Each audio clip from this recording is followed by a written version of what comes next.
Are you dealing with low voltage on your electronics? This is In Through the Outdoors, and I'm your guide, Chasen Walter.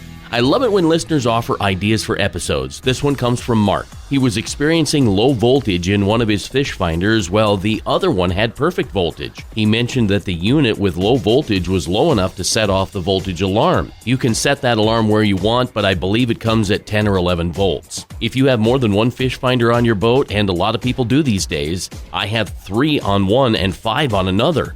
But I don't have a voltage problem because they are supplied individually.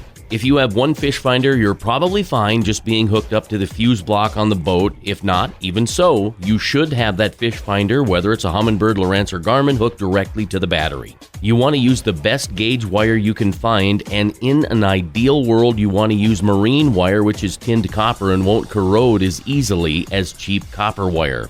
I do have a few units on my boat that are supplied by a 50-amp ice fishing battery rather than relying on the battery in my boat and the motor to charge them all. For those like Mark who have 2 or maybe 3, the best thing to do is to make sure that your units are wired directly to the battery and don't forget to use a fuse. Blue Sea brand has a number of great accessory options for batteries. If you're having low voltage issues, one thing to check for certain is the ground. Make sure it's good and clean. Other than that, connect them with a home run directly to the battery, and you should be good. I'm Chasen Walter, and that's In Through the Outdoors. I hope you get out there real soon. As for me, there's no doubt I'll be out chasing Walter with 12.3 volts. Find more at chasenwalter.com. Be safe, and thanks for listening.